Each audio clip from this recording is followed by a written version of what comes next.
오늘부터 로마서 말씀 끝나고 이제 야고보서 말씀을 보려고 하는데요.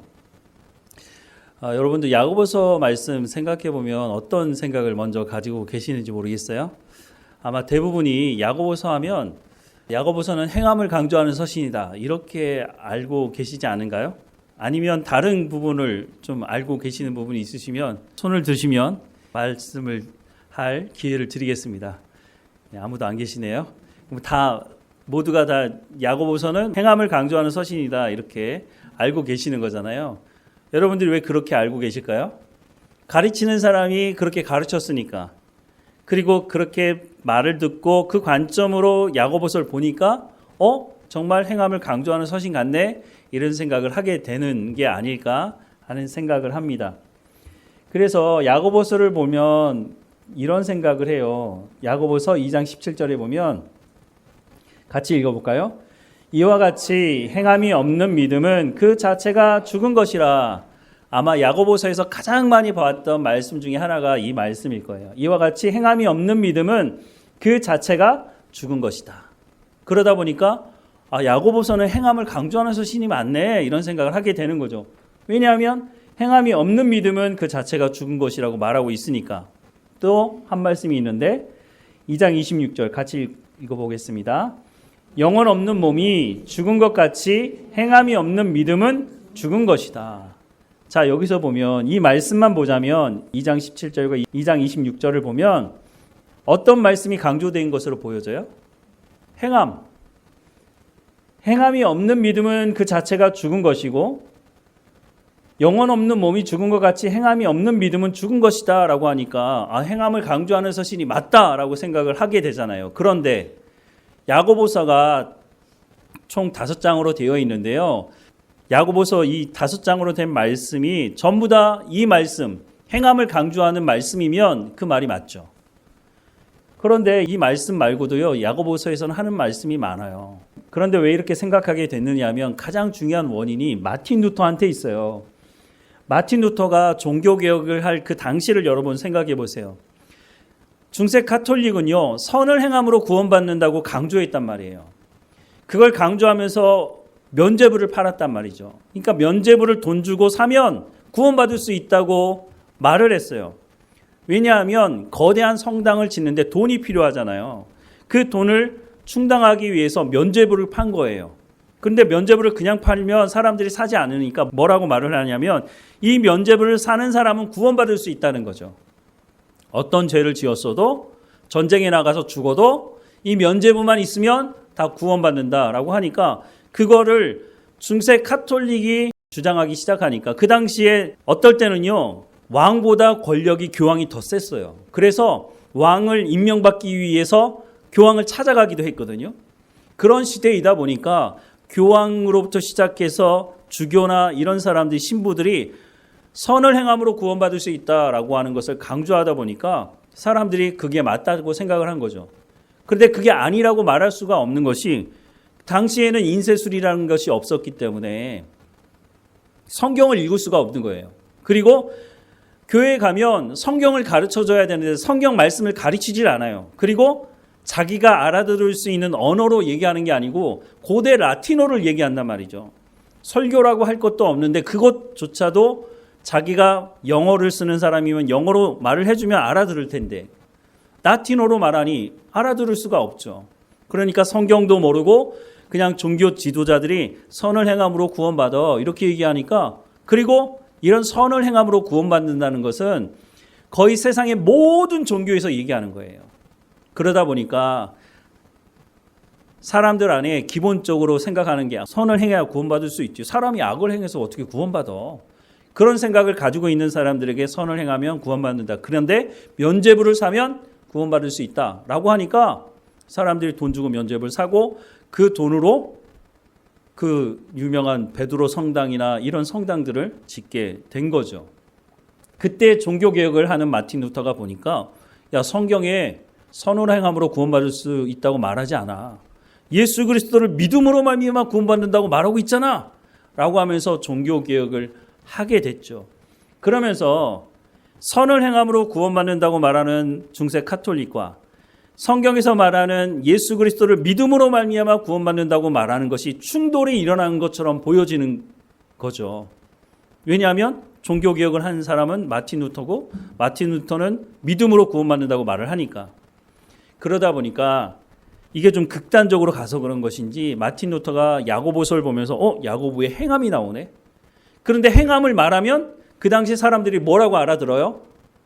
행함으로, 선을 행함으로 구원받을 수 있구나. 이런 식으로 받아들일 가능성이 높단 말이죠. 그래서 아마 마틴 루터는 야고보서는 성경에 들어오면 안 되는 성경인데 이게 들어와 있구나. 그래서 지푸라기 서신이라고 말한 거예요. 쓸모없는 거라는 거죠. 그런데 마틴 루터가 야고보서가 어떤 말씀을 하고 있는지 정확하게 몰랐던 것 같아요. 행함이라는 이 말만 들으면 알러지 반응이 있는 것 같아요. 그 당시에는 그랬을 수 있을 거라고 생각이 들지만 야고보서는요, 행함을 강조하는 서신이 아니라는 거예요. 이제 이 말씀이 무슨 말인지는 야고보서를 보면 알 수 있을 텐데요. 또 어떤 사람들은 이렇게 얘기해요. 바울 서신을 보완하기 위해서 야고보서가 쓰여진 것이다 라고 주장하는 사람도 있어요. 왜냐하면 바울이 쓴 서신들을 보면 믿음을 강조하는 부분이 많거든요. 로마서 보세요. 예수 그리스도를 믿음으로 말미암아 구원받는다라고 하잖아요.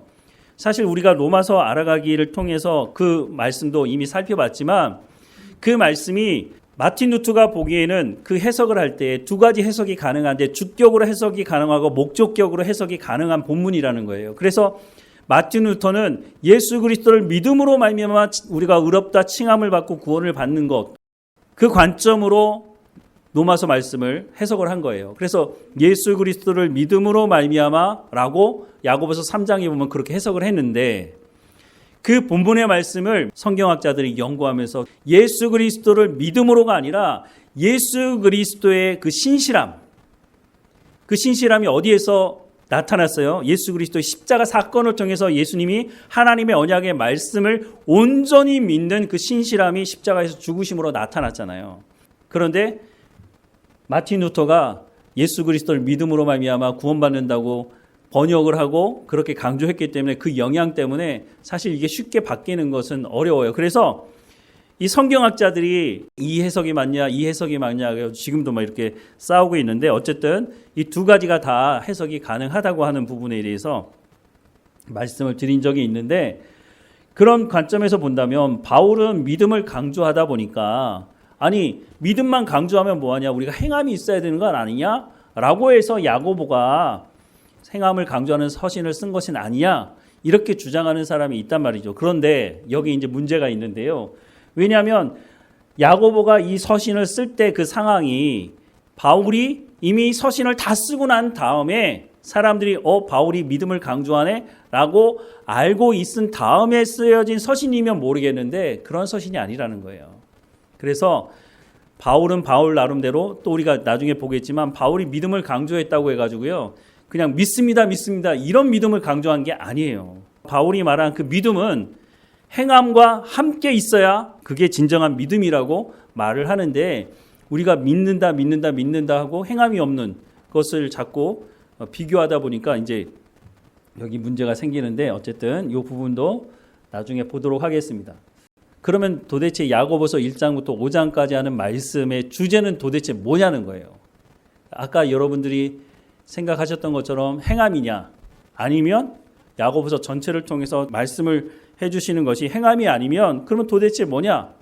이거는 야고보서를 읽어봐야 알 것 아닙니까? 그래서 지난주에 제가 여러분들에게 한 주일 동안 야고보서를 꼭 읽고 오라고 말씀을 드렸는데 모두가 다 읽었을 것이라고 믿지만 혹시나 시간에 바빠서 못 읽으신 분들이 있을까 봐 우리가 전체 오늘 아마 야고보서 읽다가 오늘은 끝날 것 같은데요. 1장부터 5장까지 우리 같이 한번 천천히 읽어보도록 하겠습니다. 자, 1장부터 읽겠습니다. 하나님과 주 예수 그리스도의 종 야고보는 흩어져 있는 12지파에게 문안하노라. 내 형제들아, 너희가 여러 가지 시험을 당하거든 온전히 기쁘게 여기라. 이는 너희 믿음의 시련이 인내를 만들어내는 줄 너희가 알미라. 인내를 온전히 이루라. 이는 너희가 온전하고 구비하여 조금도 부족함이 없게 하려 함이라. 너희 중에 누구든지 지혜가 부족하거든 모든 사람에게 후히 주시되 꾸짖지 아니하시는 하나님께 구하라. 그리하면 주시리라. 여러분 읽으실 때 1장부터 5장까지 주제가 뭘까? 여기서 말하는 바가 뭘까? 라고 생각을 하면서 읽으시면 되겠습니다. 자, 계속 읽겠습니다. 오직 믿음으로 구하고 조금도 의심하지 말라. 의심하는 자는 마치 바람에 밀려 요동하는 바다 물결 같으니 이런 사람은 무엇이든지 주께 얻기를 생각하지 말라. 두 마음을 품어 모든 일에 정함이 없는 자로다. 낮은 형제는 자기의 높음을 자랑하고 부한 자는 자기의 낮아짐을 자랑할지니 이는 그가 풀의 꽃과 같이 지나감이라. 해가 돋고 뜨거운 바람이 불어 풀을 말리면 꽃이 떨어져 그 모양의 아름다움이 없어지나니 부한 자도 그 행하는 일에 이와 같이 쇠잔하리라. 시험을 참는 자는 복이 있나니 이는 시련을 견디어낸 자가 주께서 자기를 사랑하는 자들에게 약속하신 생명의 면류관을 얻을 것이기 때문이라. 사람이 시험을 받을 때에 내가 하나님께 시험을 받는다 하지 말지니 하나님은 악에서 시험을 받지도 아니하고 친히 아무도 시험하지 아니하시느니라.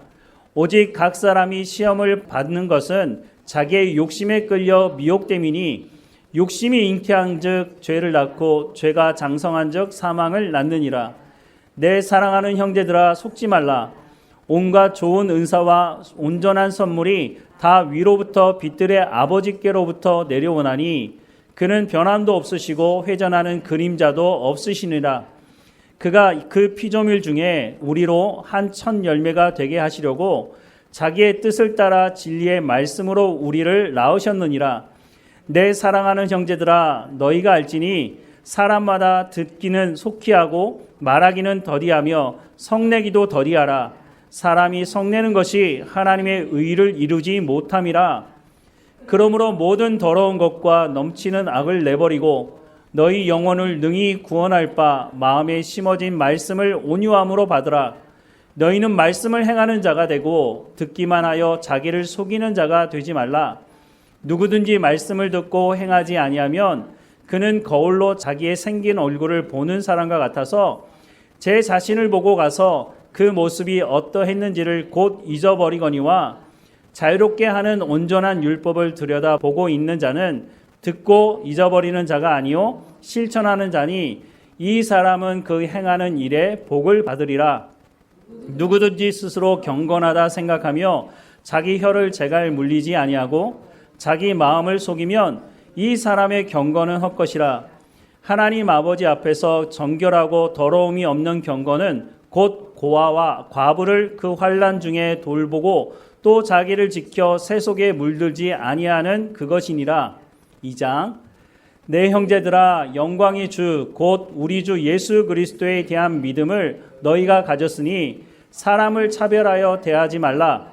만일 너희 회당에 금 가락지를 끼고 아름다운 옷을 입은 사람이 들어오고 또 남루한 옷을 입은 가난한 사람이 들어올 때에 너희가 아름다운 옷을 입은 자를 눈여겨보고 말하되 여기 좋은 자리에 앉으소서 하고 또 가난한 자에게 말하되 너는 거기 서 있든지 내 발등상 아래에 앉으라 하면 너희끼리 서로 차별하며 악한 생각으로 판단하는 자가 되는 것이 아니냐. 내 사랑하는 형제들아 들을지어다. 하나님이 세상에서 가난한 자를 택하사 믿음에 부요하게 하시고 또 자기를 사랑하는 자들에게 약속하신 나라를 상속으로 받게 하지 아니하셨느냐. 너희는 도리어 가난한 자를 업신 여겼도다. 부자는 너희를 압박하며 법정으로 끌고 가지 아니하느냐. 그들은 너희에게 대하여 일컫는 바 그 아름다운 이름을 비방하지 아니하느냐. 너희가 만일 성경에 기록된 대로 내 이웃 사랑하기를 내 몸과 같이 하라 하신 최고의 법을 지키면 잘하는 것이거니와 만일 너희가 사람을 차별하여 대하면 죄를 짓는 것이니 율법이 너희를 범법자로 정죄하리라. 누구든지 온 율법을 지키다가 그 하나를 범하면 모두 범한 자가 되나니 간음하지 말라 하시니가 또한 살인하지 말라 하셨은즉 내가 비록 간음하지 아니하여도 살인하면 율법을 범한 자가 되느니라. 너희는 자유의 율법대로 심판을 받을 자처럼 말도 하고 행하기도 하라. 긍휼을 행하지 아니하는 자에게는 긍휼 없는 심판이 있으리라. 긍휼은 심판을 이기고 자랑하느니라. 내 형제들아, 만일 사람이 믿음이 있노라 하고 행함이 없으면 무슨 유익이 있으리요? 그 믿음이 능히 자기를 구원하겠느냐? 만일 형제나 자매가 헐벗고 일용할 양식이 없는데 너희 중에 누구든지 그에게 이르되 평안히 가라, 덥게 하라, 배부르게 하라 하며 그 몸에 쓸 것을 주지 아니하면 무슨 유익이 있으리요? 이와 같이 행함이 없는 믿음은 그 자체가 죽은 것이라. 어떤 사람은 말하기를 너는 믿음이 있고 나는 행함이 있으니 행함이 없는 내 믿음을 내게 보이라. 나는 행함으로 내 믿음을 내게 보이리라 하리라. 내가 하나님은 한 분이신 줄 믿느냐? 잘하는도다. 귀신들도 믿고 떠느니라. 아하, 허탄한 사람아, 행함이 없는 믿음이 헛것인 줄 알고자 하느냐? 우리 조상 아브라함이 그 아들 이삭을 제단에 바칠 때에 행함으로 의롭다 하심을 받은 것이 아니냐? 내가 보거니와 믿음이 그의 행함과 함께 일하고 행함으로 믿음이 온전하게 되었느니라. 이에 성경에 이른바 아브라함이 하나님을 믿으니 이것을 의로 여기셨다는 말씀이 이루어졌고 그는 하나님의 벗이라 칭함을 받았나니, 이로 보건대 사람이 행함으로 의롭다 하심을 받고 믿음으로만은 아니니라. 또 이와 같이 기생 나합이 사자들을 대접하여 다른 길로 나가게 할 때에 행함으로 의롭다 하심을 받은 것이 아니냐? 영혼 없는 몸이 죽은 것 같이 행함이 없는 믿음은 죽은 것이니라. 3장. 내 형제들아, 너희는 선생된 우리가 더 큰 심판을 받을 줄 알고 선생이 많이 되지 말라. 우리가 다 실수가 많으니 만일 말에 실수가 없는 자라면 곧 온전한 사람이라. 능히 온 몸도 굴레 씌우리라. 우리가 말들을 입에 재갈 물리는 것은 우리에게 순종하게 하려고 그 온몸을 제어하는 것이라. 또 배를 보라. 그렇게 크고 광풍에 밀려가는 것들을 지극히 작은 키로서 사공의 뜻대로 운행하나니, 이와 같이 혀도 작은 지체로 돼 큰 것을 자랑하도다. 보라, 얼마나 작은 불이 얼마나 많은 나무를 태우는가. 혀는 곧 불이요 불의 세계라. 혀는 우리 지체 중에서 온몸을 더럽히고 삶의 수레바퀴를 불사르나니 그 사르는 것이 지옥 불에서 나느니라. 여러 종류의 짐승과 새와 벌레와 바다의 생물은 다 사람이 길들일 수 있고 길들여 왔거니와 혀는 능히 길들일 사람이 없나니 쉬지 아니하는 악이요 죽이는 독이 가득한 것이라. 이것으로 우리가 주 아버지를 찬송하고 또 이것으로 하나님의 형상대로 지음을 받은 사람을 저주하나니 한 입에서 찬송과 저주가 나오는도다. 내 형제들아, 이것이 마땅하지 아니하니라. 샘이 한 구멍으로 어찌 단물과 쓴물을 내겠느냐? 내 형제들아, 어찌 무화과 나무가 감람 열매를 포도나무가 무화과를 맺겠느냐? 이와 같이 짠물이 단물을 내지 못하느니라. 너희 중에 지혜와 총명이 있는 자가 누구냐? 그는 선행으로 말미암아 지혜의 온유함으로 그 행함을 보일지니라. 그러나 너희 마음속에 독한 시기와 다툼이 있으면 자랑하지 말라. 진리를 거슬러 거짓말하지 말라. 이러한 지혜는 위로부터 내려온 것이 아니요 땅 위의 것이요 정욕의 것이요 귀신의 것이니, 시기와 다툼이 있는 곳에는 혼란과 모든 악한 일이 있음이라.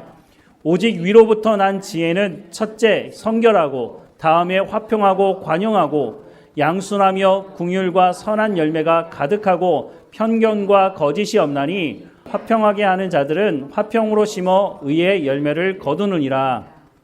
4장. 너희 중에 다툼이 어디로부터 나느냐? 너희 지체 중에서 싸우는 정욕으로부터 나는 것이 아니냐? 너희는 육심을 내어도 얻지 못하여 살인하며 시기하여도 능히 취하지 못함으로 다투고 싸우는도다. 너희가 얻지 못함은 구하지 아니하기 때문이요 구하여도 받지 못함은 정욕으로 쓰려고 잘못 구하기 때문이라. 간음한 여인들아, 세상과 벗된 것이 하나님과 원수됨을 알지 못하느냐? 그런즉 누구든지 세상과 벗이 되고자 하는 자는 스스로 하나님과 원수 되는 것이니라. 너희는 하나님이 우리 속에 거하게 하신 성령이 시기하기까지 사모한다 하신 말씀을 헛된 줄로 생각하느냐? 그러나 더욱 큰 은혜를 주시나니 그러므로 일렀으되 하나님이 교만한 자를 물리치시고 겸손한 자에게 은혜를 주신다 하였느니라. 그런즉 너희는 하나님께 복종할지어다. 마귀를 대적하라. 그리하면 너희를 피하리라. 하나님을 가까이 하라. 그리하면 너희를 가까이 하시리라. 죄인들아 손을 깨끗이 하라. 두 마음을 품은 자들아 마음을 성결하게 하라. 슬퍼하며 애통하며 울지어다. 너희 웃음을 애통으로 너희 즐거움을 근심으로 바꿀지어다. 주 앞에서 낮추라. 그리하면 주께서 너희를 높이시리라. 형제들아 서로 비방하지 말라. 형제를 비방하는 자나 형제를 판단하는 자는 곧 율법을 비방하고 율법을 판단하는 것이라. 내가 만일 율법을 판단하면 율법의 준행자가 아니요 재판관이로다. 입법자와 재판관은 오직 한 분이시니 능히 구원하기도 하시며 멸하기도 하시느니라. 너는 누구에게 이웃을 판단하느냐? 들으라. 너희 중에 말하기를 오늘이나 내일이나 우리가 어떤 도시에 가서 거기서 1년을 머무며 장사하여 이익을 보리라 하는 자들아, 내일 일을 너희가 알지 못하는도다. 너희 생명이 무엇이냐? 너희는 잠깐 보이다가 없어지는 안개니라. 너희가 도리어 말하기를 주의 뜻이면 우리가 살기도 하고 이것이나 저것을 하리라 할 것이거늘 이제도 너희가 허탄한 자랑을 하니 그러한 자랑은 다 악한 것이라. 그러므로 사람이 선을 행할 줄 알고도 행하지 아니하면 죄니라. 한 장 마지막 장입니다. 5장 읽겠습니다. 들으라 부한 자들아 너희에게 임할 고생으로 말미암아 울고 통곡하라. 너희 재물은 썩었고 너희 옷은 좀 먹었으며 너희 금과 은은 녹이 슬었으니 이 녹이 너희에게 증거가 되며 불같이 너희 살을 먹으리라. 너희가 말세에 재물을 쌓았도다. 보라 너희 밭에서 추수한 품꾼에게 주지 아니한 싹시 소리 지르며 그 추수한 자의 우는 소리가 만군의 주의 귀에 들렸느니라. 너희가 땅에서 사치하고 방종하여 사륙의 날에 너희 마음을 살찌게 하였도다.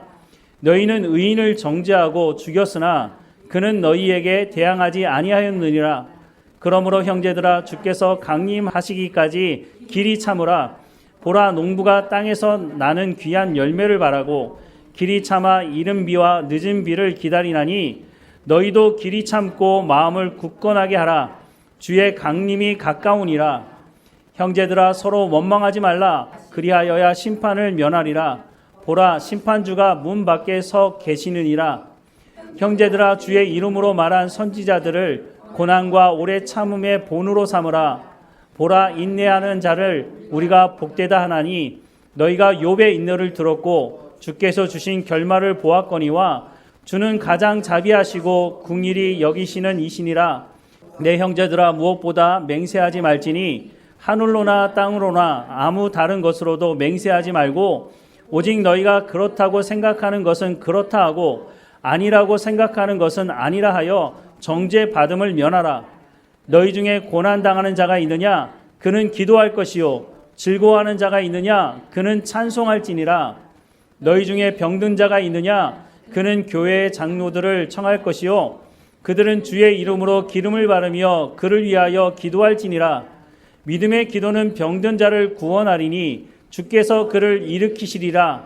혹시 죄를 범하였을지라도 사하심을 받으리라. 그러므로 너희 죄를 서로 고백하며 병이 낫기를 위하여 서로 기도하라. 의인의 간구는 역사하는 힘이 큼이라. 엘리야는 우리와 성정이 같은 사람이로되 그가 비가 오지 않기를 간절히 기도한즉 3년 6개월 동안 땅에 비가 오지 아니하고 다시 기도하니 하늘이 비를 주고 땅이 열매를 맺었느니라. 내 형제들아 너희 중에 미혹되어 진리를 떠난 자를 누가 돌아서게 하면 너희가 알 것은 죄인을 미혹된 길에서 돌아서게 하는 자가 그의 영혼을 사망에서 구원할 것이며 허다한 죄를 덮을 것임이라. 아멘. 1장부터 5장까지 읽었는데 여러분 야고보서의 주제는 뭐라고 하는 거라고 생각이 드세요? 1장부터 5장까지 여러 다양한 거를 얘기하는 것 같은데요. 우리가 성경을 보면요, 성경의 구조를 잘 알아보면 성경이 그냥 하고 싶은 말을 쭉 쓰는 것이 아니고요, 그 안에 구조를 가지고 어떤 말을 하기 원하는지를 그 안에 담고 있어요. 야고보서도 마찬가지거든요. 야고보서 2장을 우리가 봤지만 분명히 그 안에 행함에 대한 말씀을 하고 있어요. 그런데 1장부터 5장이 다 행함에 대한 말씀을 하고 있느냐? 그것이 주제이냐? 그건 아니라는 거예요. 그 주제를 말하기 위해서 행함이 필요하기 때문에 그 행함에 대한 부분을 말한 것이지 전체적으로 다 그것을 말하는 것은 아니라고 하는 거죠. 자, 1장부터 5장까지 읽었는데 그러면 여러분 1장부터 5장까지 읽으면서 야고보서를 통해서 말하는 게 이거라고 생각이 드시는 것이 있나요? 예, 그걸 여러분이 아시면 제가 얘기해 드릴 필요가 없겠죠. 예, 그래서 지금부터 말씀을 드리도록 하겠습니다. 야고보서에서 정말로 핵심적으로 말하는 게 뭐냐? 그게 뭐냐면요, 이거예요. 주의 강림하실 때까지 인생의 시험길에서 바르게 승리하라는 거예요. 우리가 살아가는 동안 시험을 당하잖아요. 그런데 여러 가지 시험이 있어요. 그 중에 야고보서에서 말씀하는 시험은 몇 가지가 있어요. 근데 그 몇 가지가요, 우리의 삶 가운데 있는 중요한 시험 중에 한 가지들을 얘기하고 있어요. 그래서 그 시험을 만날 때 그러면 우리가 이 시험을 어떻게 이겨낼 수 있느냐. 예를 드는 것은 몇 가지 안 되지만 사실 그 안에 시험을 이기는 핵심적인 부분은요, 어떤 시험을 맞아도 마찬가지라는 거예요. 그래서 우리가 그 핵심적인 것을 알면 우리가 어떤 시험을 당하든지 그 시험을 우리가 이겨낼 수 있다. 그 승리하고 주님 오시는 그 날에 그 승리로 주님을 맞을 수 있다라고 하는 것을 야고보서는 말씀해 주고 있는데요. 아마도 우리가 로마서 말씀이나 바울이 썼던 서신들을 본 사람들이 이 야고보서를 보면요, 색깔이 많이 다르다는 것을 알 수 있어요. 사도 바울은요, 서신을 쓸 때요, 그냥 쓰는 것이 아니라 이론적인 부분을 먼저 말을 하고 그 다음에 뒷부분에 이 이론을 바탕으로 행할 수 있는 부분들을 언급을 하고 있거든요. 대표적인 게 로마서예요. 로마서 1장부터 11장까지는요, 이론적인 부분에 대해서 말하고 있어요. 복음이 뭐냐? 복음의 핵심은 예수 그리스도신데 그 예수 그리스도를 통해서 우리 가운데 구원이 어떻게 베풀어지느냐라는 부분에 대해서 이론적인 부분들을 쭉 언급을 하다가 12장에 와서 뭐라고 그러죠? 그러므로 형제들아, 내가 하나님의 모든 자비하심으로 너희를 권하노니 어떻게 하라고요? 하나님이 기뻐하시는 거룩한 산 제물로 드리라라고 말씀을 하고 있잖아요. 거룩한 산 제물로 드리라고 하는 그 말씀의 핵심은 하나님의 말씀, 이 이론을 가지고 삶의 현장에서 그렇게 살아내라 라고 하는 말씀을 하고 있는 거거든요. 그런데 야고보서는요, 처음부터 그런 이론 부분을 얘기하는 게 아니라 실제적인 삶의 현장에서 어떻게 살아가야 되는지에 대한 말씀들을 하고 있어요. 어쨌든 야고보서의 핵심 주제는 행함을 강조하는 서신이 아니고요, 우리가 시험을 당했을 때 그 시험을 어떻게 승리할 수 있느냐라고 하는 말씀을 하고 있다고 하는 거예요. 자, 이 부분만 오늘까지 보도록 하겠는데요. 야고보서의 발신자와 수신자를 살펴보려고 합니다. 야고보서 1장 1절에 보면 인사말을 하고 있는데요. 하나님과 주 예수 그리스도의 종 야고보는 흩어져 있는 12지파에게 문안하노라 라고 말씀을 하고 있어요.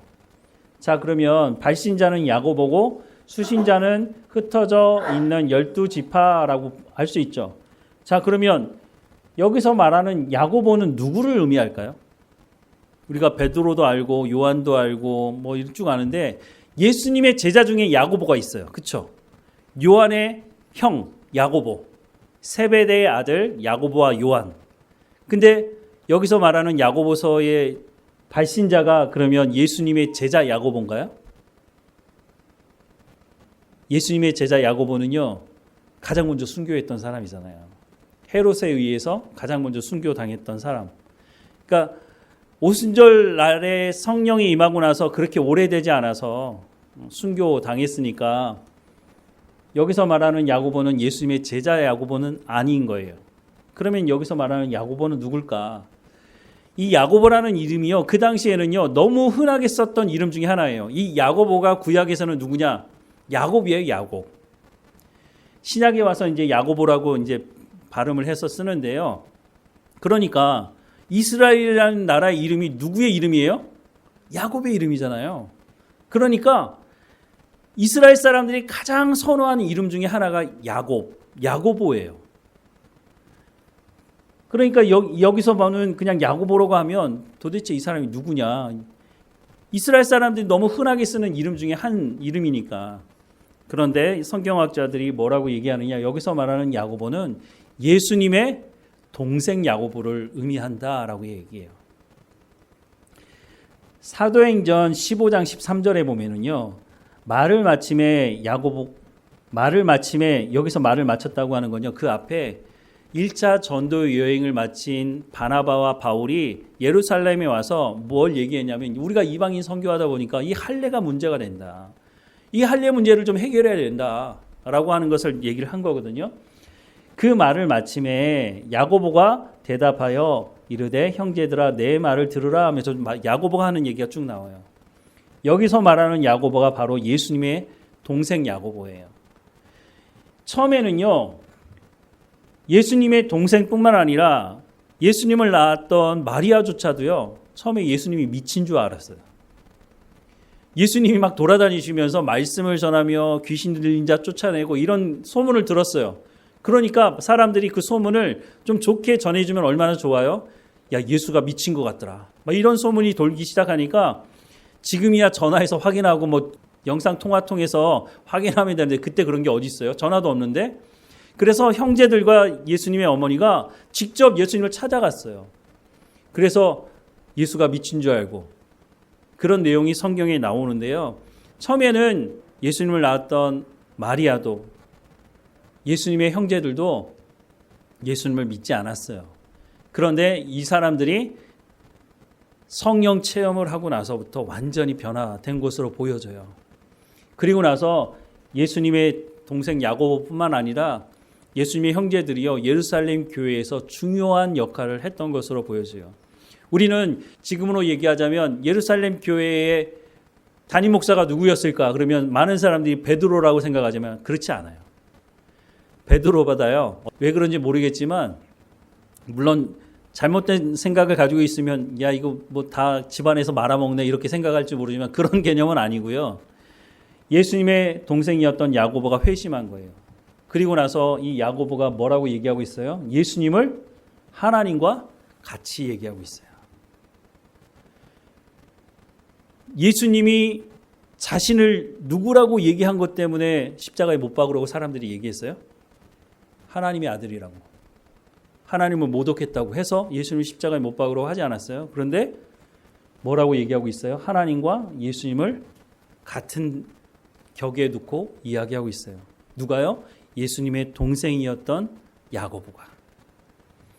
이 야고보가 야고보서를 썼다고 보는데요.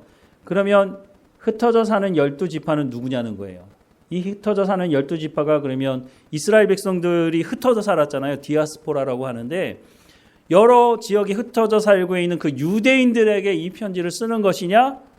그런데 우리가 알고 있지만 사도 바울이 복음을 전할 때 가장 앞장서서 사도 바울을 박해했던 사람 누구예요? 유대인들이잖아요.